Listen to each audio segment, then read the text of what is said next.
Esta canción me la compuso. Este es el último momento de María Félix. La mañana del 8 de abril de 2002, la ciudad todavía bostezaba cuando en una casa de la capital mexicana se apagó, en silencio y con una elegancia casi imposible, la luz de la doña. El calendario marcaba su cumpleaños número 88, como si el destino hubiese esperado a que diera una vuelta completa al sol para cerrar, con una firma perfecta, la historia de la mujer que convirtió la soberanía en un estilo de vida. Antes de partir, no hubo discursos, no hubo reflectores. Hubo, dicen, una calma que parecía ensayada durante décadas. La última escena de una actriz que jamás permitió que nadie dirigiera su película. El secreto que late en esta historia no es un escándalo escondido en un cajón, ni una confesión escrita a medianoche. Es la verdad incómoda y fascinante de su poder.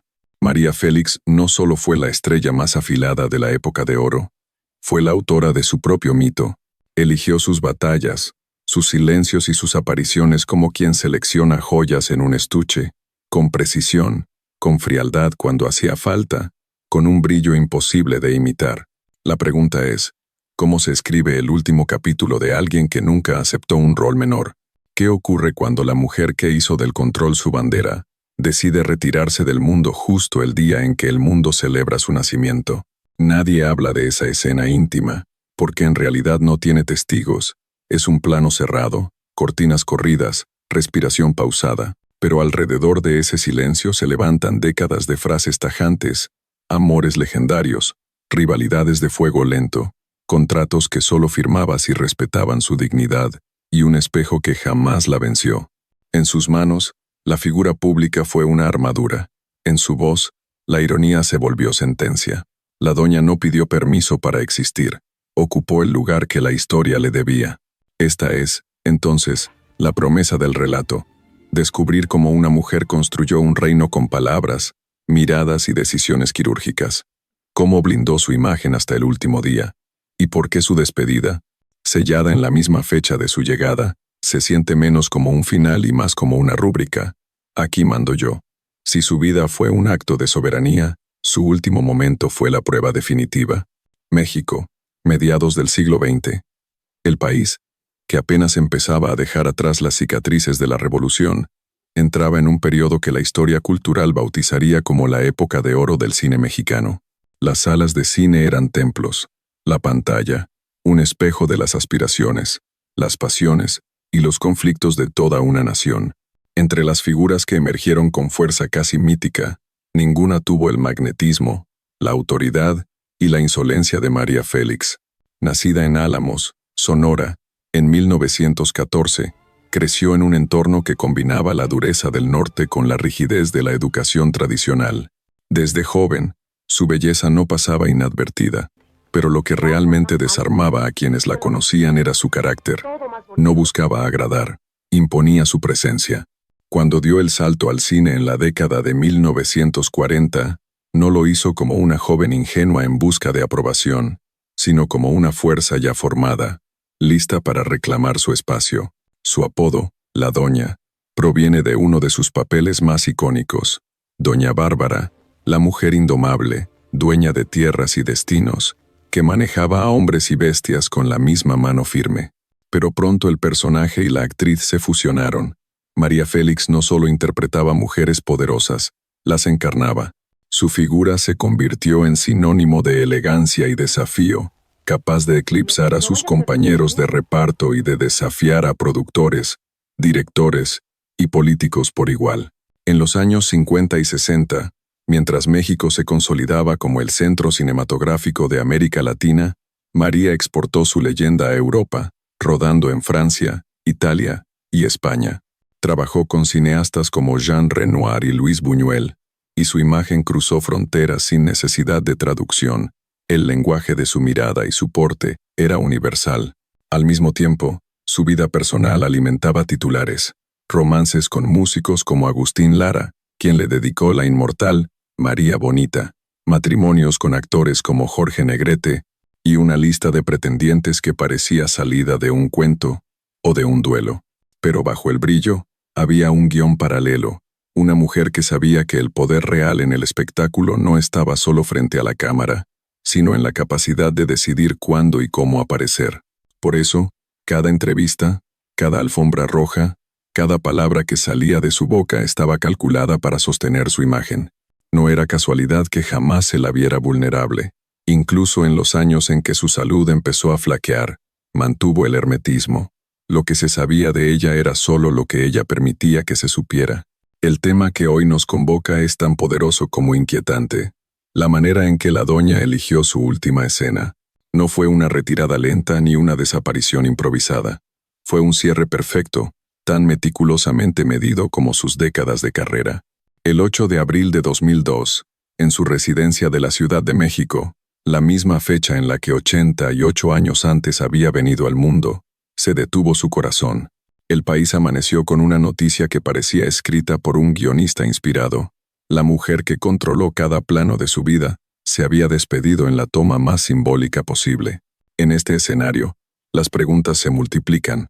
¿Fue un acto del azar o la última jugada de una estratega de la imagen? ¿Qué significaba para María Félix marcharse justo en la fecha en que celebraba su existencia? Y sobre todo, ¿qué nos revela este desenlace sobre la mujer que convirtió su nombre en leyenda? Desde el momento en que María Félix pisó un set de cine, algo quedó claro: no era una actriz que simplemente interpretaba un papel. Era un fenómeno que reclamaba la atención de la cámara, como si ésta hubiera sido inventada para ella. Su debut en El Peñón de las Ánimas, 1943, no solo la colocó en el mapa del cine nacional, sino que también fue la primera demostración pública de su carácter inquebrantable.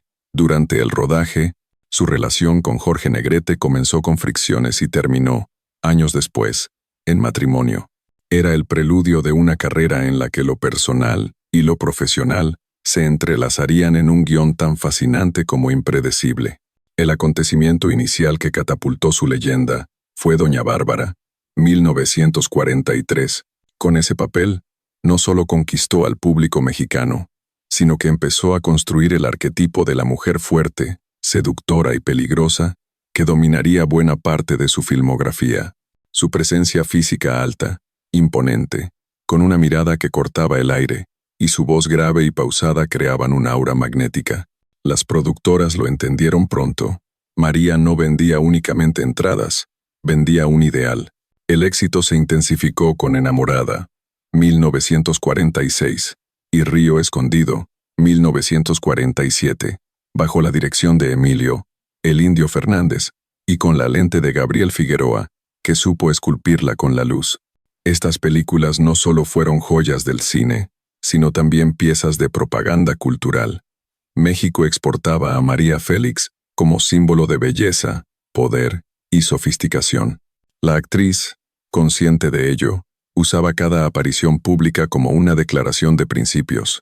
Vestía a la medida de su reputación, hablaba con frases que quedaban grabadas en los periódicos y jamás cedía un milímetro de terreno en entrevistas. Pero junto a este ascenso meteórico, empezaban a circular rumores y leyendas. Se decía que había rechazado trabajar en Hollywood porque no aceptaba papeles estereotipados de latina exótica o criada sumisa.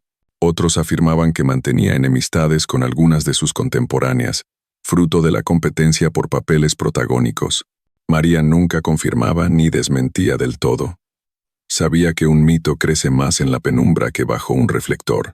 La década de los 50 marcó su internacionalización. Filmó en Francia, Italia, España y Argentina, ampliando su leyenda más allá de las fronteras mexicanas.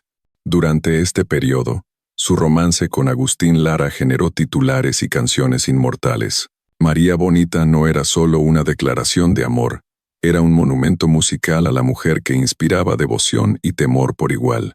Sin embargo, el matrimonio con Jorge Negrete y otras relaciones sentimentales mostraban que, detrás del glamour, la vida de María estaba marcada por pasiones intensas, algunas de ellas truncadas por la muerte o por rupturas abruptas.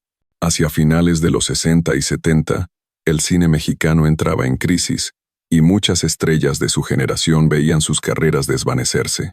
María Félix, fiel a su instinto, redujo sus apariciones, seleccionando cuidadosamente sus últimos proyectos.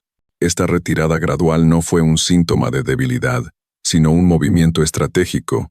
Mejor irse en la cima que languidecer en papeles que no estuvieran a su altura.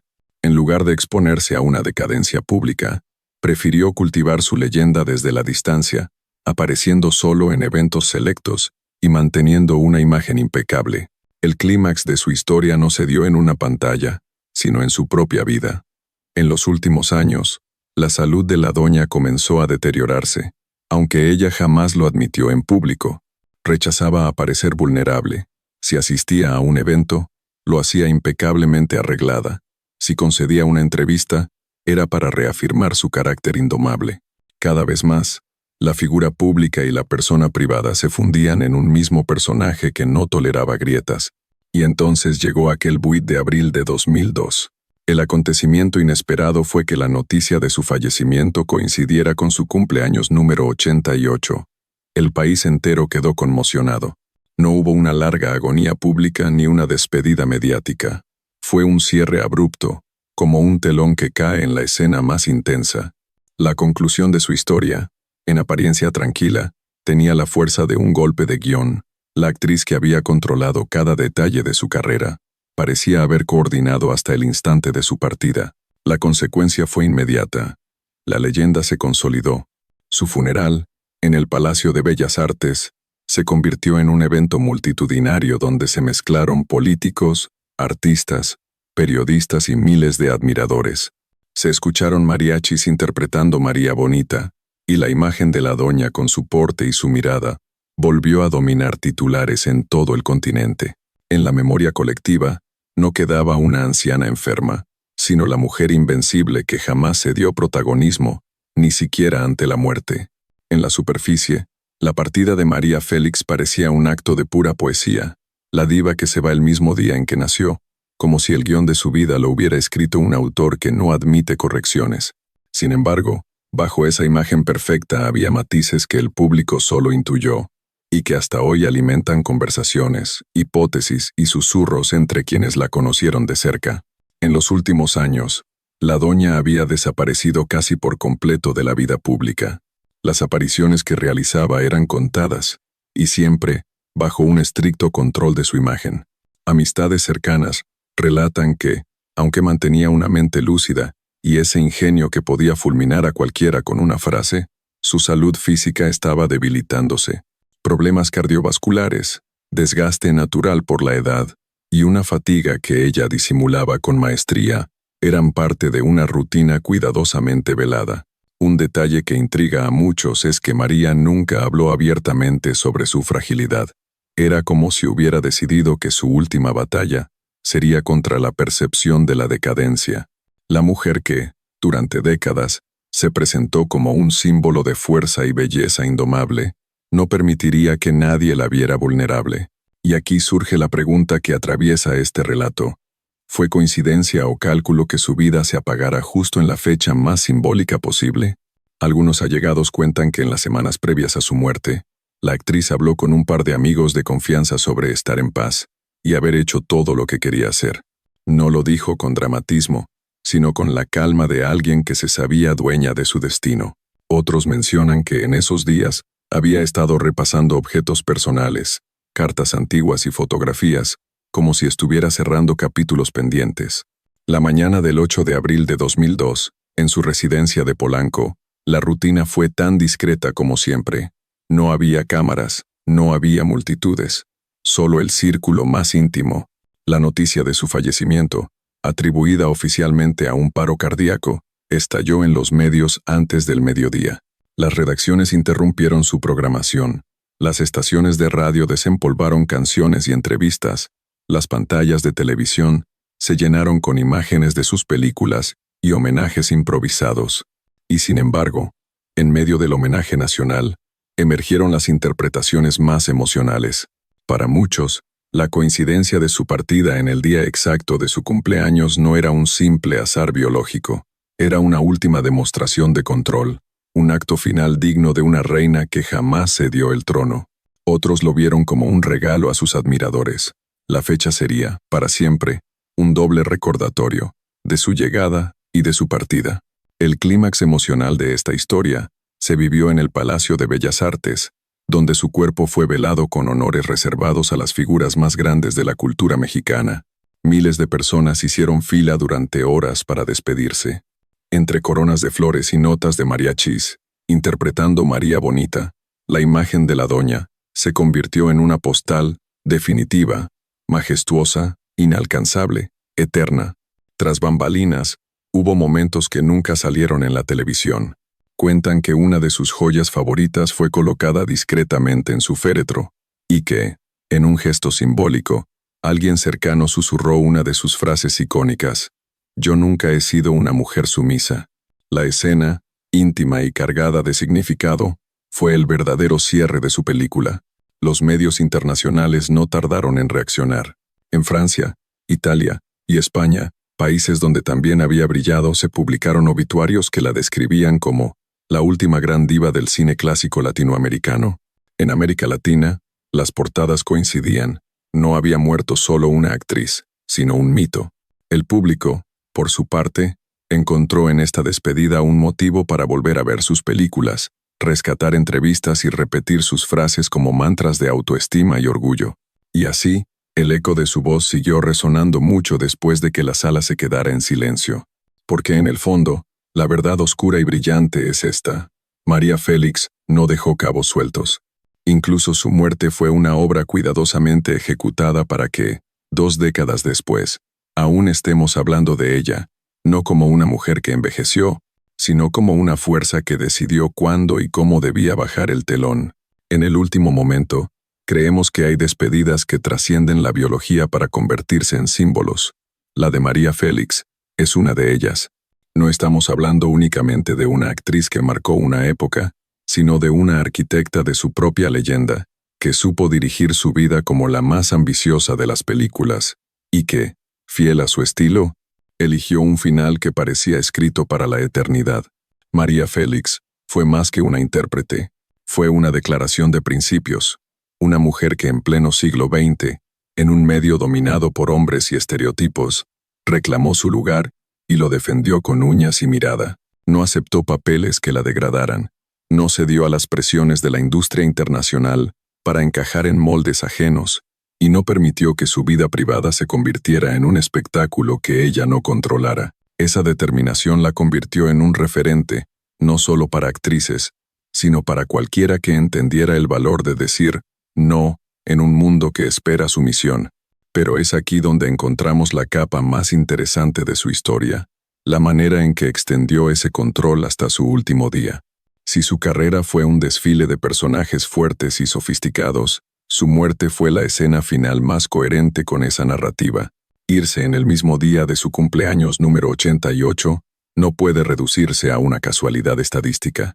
Aunque nunca lo sabremos con certeza, para quienes admiramos su inteligencia estratégica, esa coincidencia tiene sabor a último acto consciente, a rúbrica que cierra un libro con estilo.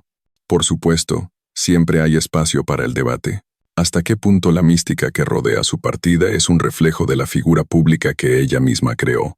¿O es que, como en toda buena leyenda, la línea entre la verdad y la interpretación se desdibuja para regalarnos un relato más poderoso?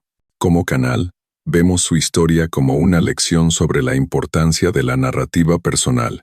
María Félix no fue perfecta, y sus detractores podrían enumerar sus gestos de arrogancia, sus enemistades públicas, sus silencios selectivos, pero en esa imperfección también radica su atractivo. La complejidad, después de todo, es lo que convierte a un ser humano en un mito. Y ahora, la pregunta que queremos dejarles a ustedes, quienes nos ven y escuchan: ¿creen que María Félix partió el día de su cumpleaños por obra del destino?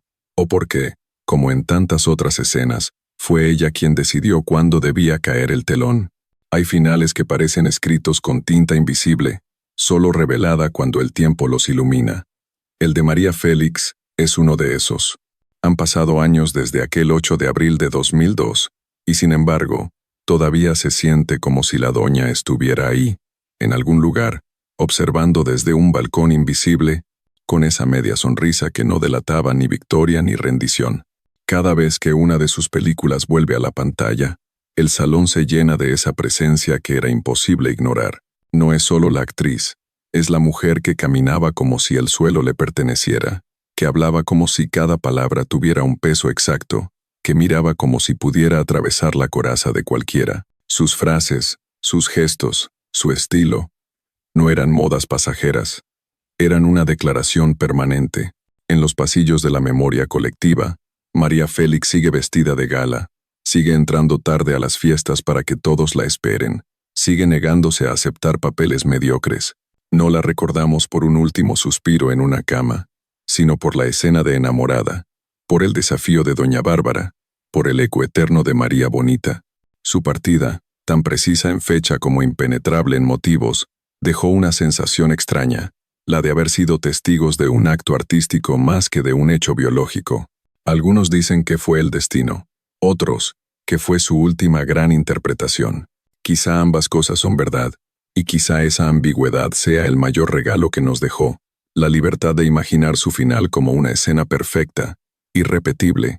Hoy, al recordarla, no podemos evitar pensar que su vida fue una película sin segundas tomas, dirigida con mano firme y mirada clara.